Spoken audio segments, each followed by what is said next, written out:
Hello, this is Ella from All Writers Welcome Facebook group, and I am here because I am going to talk about choosing, it's backwards, choosing Amazon categories. Choosing Amazon categories. So earlier this week, I had asked people, like, put your Amazon category in the comment, and I would let you know like what the competition was and how much people were making in the last month in your category. And I wanted to go over why that's useful, because I think a lot of new authors, they're like, well, the category is just the genre, right? And yes, it is the genre, but there's a little bit more strategy possible if you want to get more sales. And so I wanted to go over a little bit about how you can use your Amazon categories to get more book sales. So the first thing you can do is with the software I have, it's Kindle Spy.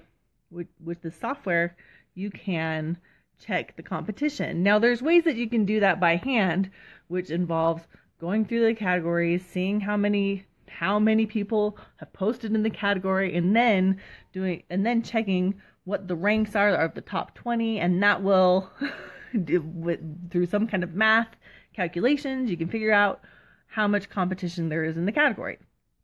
This software, however, shows you like how much competition. Well, it doesn't show you how much competition, but it does do a red light, yellow light, or green light. So, for example, we have a lot of people here doing kind of urban fantasy that I've talked to, and so I just thought that would be kind of a good category to look at. Well, I went in and found on the software, I went to alternative fantasy under science fiction and fantasy or Kindle ebooks. And here's what we got. Let's see. I got this here. Whoop. So can you see there, down here? There's a yellow dot. So it has, anyways, I'm going to probably tell you this a little bit more than show you it, but it has popularity, potential, and competition.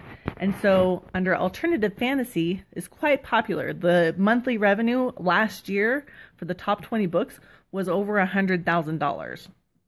The potential, so that's a lot of money. So there's potential there, and a lot of people are buying. And the competition is a yellow. So that means, there's somewhat competition. It's like you could try and make a go of it, but maybe not. It's like the competition means there's a lot of people putting books in there, but the ranking is pretty decent if you can do what you got to do to up your ranking. So, because if you look at that in comparison to like just straight paranormal and urban under sci-fi fantasy, so we're not talking about romance, we're talking about fantasy. In that category, give me just a second. It's calculating. Kindle Spy is calculating.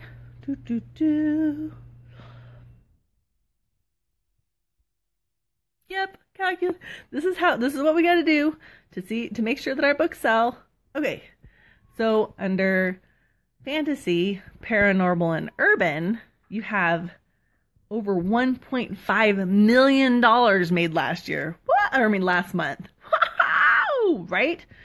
And the average monthly revenue is $75,000. But guess what the number one book in there is? Harry Potter. or American Gods by Neil Gaiman.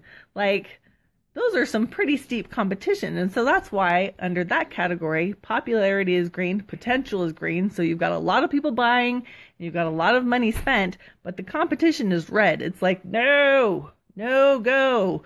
Because you've got 1, 2, 3, 4, 5, 6 Harry Potters in the top 20. And it's going to be pretty tough to compete against Harry Potter, especially where they've got some of the Harry Potters. They're all under $10, okay? So you don't want to put your book in that category because you're never going to make it to the top 20. Well, you can, but it's a lot harder to make it to the top 20. And what you want to do is find a category where you can make it to the top 20, because Amazon will start recommending you to other people. And you might have a chance of getting that awesome yellow bestseller tag with your book. So some of the other things that you can find out on the categories that, like, beyond just the competition with the Kindle Spy, and just in case you're interested in the Kindle Spy, you can actually go to allwriterswelcome.com/spy, SPY, and it'll send you, and see if you want to get it yourself. It's $47 for the Kindle Spy, but what it tells you is it has all the categories. So, like, I'm looking at this paranormal and urban fantasy right now, and it tells me how many pages are in each book. It tells me the prices that everybody has. So the average pages, it looks like in the paranormal and urban fantasy, is you're looking at in between 300 to, actually one of them has 1,000 pages. So there's a pretty big range, but it looks like the average is around 350 to 400. Well, that's a good information for you, because you could see how many, like, what the most popular number of pages is in that category. I was looking at one earlier, and it was thrillers, and almost every book was between 300 and 400 pages. All the top 20 were exactly that many pages. So that's like, and maybe you can't change the books that you've already published, but in the future, if you know that that's, if you have a series going and you know that's what you like, you can kind of try to put it between those pages, because that's what the top selling books in your category are doing. And so another thing you could do with the Kindle Spy is it has a word cloud function. So what it does is it looks at the top words that are being used in the titles of the book. So I'm going to see if you can see that. So it does a word cloud. Whoop, whoop. Yep. And so obviously this one, the big words are book, fire, Harry Potter, and vampire. But if you have those in your category, and obviously, hopefully, you're not going to try and compete against Harry Potter, but if you can find the top words in your category, you will know what title, like what words to try and put in your title, because you know which ones are already working. And so the software is really fabulous to where you can find out what words are in the titles that people are buying. Like, are there words that show up multiple times? Because Amazon, if people are searching for an Amazon keyword in the search bar, if you have that word in your title, you're that much more likely to show up. And so there's a lot of really good information that you get from, it's actually KD Spy, but you can get the link at allwriterswelcome.com/spy. And I own it, and I use it to find the categories, because I'd rather not have to go through and do all the math. And it's fascinating to see which categories you would think would be super duper stuffed with competition, and maybe they aren't. And you're like, shoot, that's my category. And some of them you're like, you think that they won't have anything in them, and there's a ton of competition. You're like, oh my gosh, I didn't realize Harry Potter was in this category. I'm not going to do that one. So those are some tips about choosing Amazon categories. You can really sell more books if you put yourself in the right category. It's not just your genre. And here's a caveat. Don't go and just put yourself, like, if you have a science book, don't go and put it in the literature section. Or if you have, a fairy tale, don't go put it in mystery. Like, they still have to kind of match, but you have quite a bit of leeway in terms of finding out where you can go that has the least competition, that you can have a best-selling book on Amazon, because you don't have to compete with as many people. It's a lot easier to become number 1 out of 10 than it is to become number 1 out of 100 or out of 100,000. So you want to be in the category where there's the least number of people that you're competing against, so that you can become number 1. And this software is kind of magical, and it's a good deal. You have it for lifetime access. So I highly recommend KD Spy, especially if you write nonfiction, but it's also great for fiction. Because again, it tells you what the prices are, how much the estimated people made last month, It's incredible that in the paranormal and urban fantasy, over $1.5 million were spent last month on the just the top 20 books, you know. And then we had gone to the alternative history, and it was over 100,000 in the top 20 books.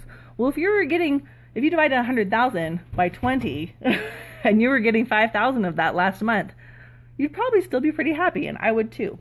So go ahead and I'm gonna occasionally do that refresh and post that post again where I say put in your Amazon category, and I'll let you know what your competition is, because then you can actually get to see for yourself like what different strategies that you can be using for your books. So I'll probably do that sometime in the next couple of weeks, or if you go back and you find that post that I had done, go ahead and add to it, because it'll show up on my in my feed, and I will take a screenshot of your category and give it to you so that you can see what your competition is, to see what categories you are in and what you're looking at competitively. And even if you maybe want to put one in there, you're like, well, maybe I should try this one. Go ahead and put that up there. And if you're interested in getting the software for yourself, again, you can get it at allwriterswelcome.com/spy. And I highly recommend it. It's not that expensive, but it gives you a lot of information. So if it sells you like 10 more books, you've paid for it already. So thank you. If you have any questions, please go ahead and leave them in the comments, even if it's not still live, because I'm in the group answering questions, trying to help out, trying to get you guys to sell as many books as you can, because I want to find them too. So thank you very much, and I hope you have a wonderful day. Bye.